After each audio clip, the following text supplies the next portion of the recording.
2 Samuel chapter 3. Abner joins David, verse 1. There was a long war between the house of Saul and the house of David, and David grew stronger and stronger while the house of Saul became weaker and weaker. And sons were born to David at Hebron. His firstborn was Amnon of Ahinoam of Jezreel, his second, Chileab of Abigail the widow of Nabal of Carmel, and the third, Absalom the son of Maacah the daughter of Talmai king of Geshur, and the fourth, Adonijah the son of Haggith, and the fifth, Shephtaliah the son of Abital, and the sixth, Etharim of Eglah, David's wife. These were born to David in Hebron. While there was war between the house of Saul and the house of David, Abner was making himself strong in the house of Saul. Now Saul had a concubine whose name was Rizpah, the daughter of Aiah. And Ishbosheth said to Abner, "Why have you gone into my father's concubine?" Then Abner was very angry over the words of Ishbosheth. And he said, "Am I a dog's head of Judah? To this day I keep showing steadfast love to the house of Saul your father, and to his brothers, and to his friends, and have not given you into the hand of David. And yet you charge me today with a fault concerning a woman. God do so to Abner, and more also, if I do not accomplish for David what the Lord has sworn to him, to transfer the kingdom from the house of Saul and set up the throne of David over Israel and over Judah from Dan to Beersheba." And Ishbosheth could not answer Abner another word because he feared him. And Abner sent messengers to David on his behalf, saying, "To whom does the land belong? Make your covenant with me, and behold, my hand shall be with you, to bring over all Israel to you." And he said, "Good, I will make a covenant with you, but one thing I require of you, that is, you shall not see my face unless you first bring Michal, Saul's daughter, and when you come to see my face." Then David sent messengers to Ishbosheth, Saul's son, saying, "Give me my wife Michal, for whom I paid the bridal price of 100 foreskins of the Philistines." And Ishbosheth sent and took for her from her husband Paltiel, the son of Laish. But her husband went with her, weeping after her all the way to Bahurim. But Abner said to him, "Go, return." And he returned. And Abner conferred with the elders of Israel, saying, "For some time past you have been seeking David as king over you. Now then, bring it about, for the Lord has promised David, saying, 'By the hand of my servant David I will save my people Israel from the hand of the Philistines, and from the hand of all their enemies.'" Abner also spoke to Benjamin, and then Abner went to tell David at Hebron all that Israel and the whole house of Benjamin thought good to do. When Abner came with 20 men to David at Hebron, David made a feast for Abner and the men who were with him. And Abner said to David, "I will arise and go, and will gather all Israel to my lord the king, that they may make a covenant with you, and that you may reign over all that your heart desires." So David sent Abner away, and he went in peace. Just then the servants of David arrived with Joab from the raid, bringing much spoil with them. But Abner was not with David at Hebron, for he had sent him away, and he had gone in peace. When Joab and all the army that was with him came, it was told Joab, "Abner the son of Ner came to the king, and he has let him go, and he has gone in peace." Then Joab went to the king and said, "What have you done? Behold, Abner came to you. Why is it that you have sent him away, so that he is gone? You know that Abner the son of Ner came to deceive you, and to know your going out and your coming in, and to know all that you are doing." Joab murders Abner, verse 26. When Joab came out from David's presence, he sent messengers after Abner, and they brought him back from the cistern of Sirah. But David did not know about it. And when Abner returned to Hebron, Joab took him aside into the midst of the gate to speak with him privately, and there he struck him in the stomach so that he died, for the blood of Athel his brother. Afterwards, when David heard of it, he said, "I and my kingdom are forever guiltless before the Lord for the blood of Abner son of Ner. May it fall upon the head of Joab and upon all his father's house. And may the house of Joab never be without one who has discharge, or one who is leprous, or one who holds a spindle, or who falls by the sword, or who lacks bread." So Joab and Abishai his brother killed Abner because he had put their brother Asahel to death in the battle of Gibeon. David mourns Abner, verse 31. Then David said to Joab and all the people who were with him, "Tear your clothes and put on a sackcloth, and mourn before Abner." And King David followed the bier. They buried Abner at Hebron, and the king lifted up his voice and wept at the grave of Abner, and all the people wept. And the king lamented for Abner, saying, "Should Abner die as a fool dies? Your hands were not bound, your feet were not fettered. As one falls before the wicked, you have fallen." And all the people wept again over him. Then all the people came to persuade David to eat bread while it was yet day. But David swore, saying, "God do so to me, and more also, if I taste bread or anything else until the sun goes down." And all the people took notice of it, and it pleased them, as everything that the king did pleased all the people. So that all the people and all Israel understood that day that it had not been the king's will to put Abner, son of Ner, to death.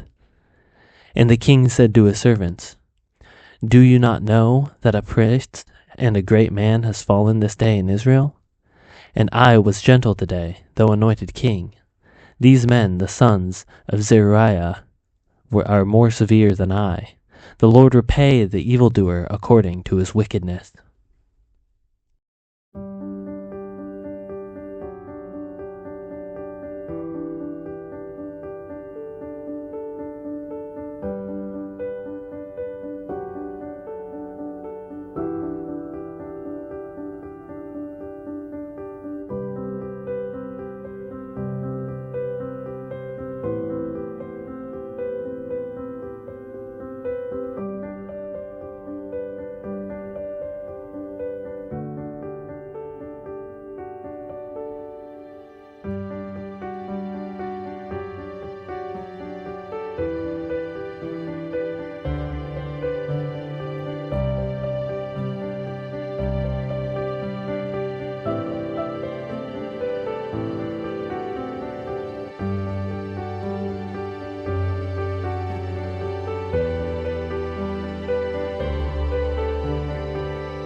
you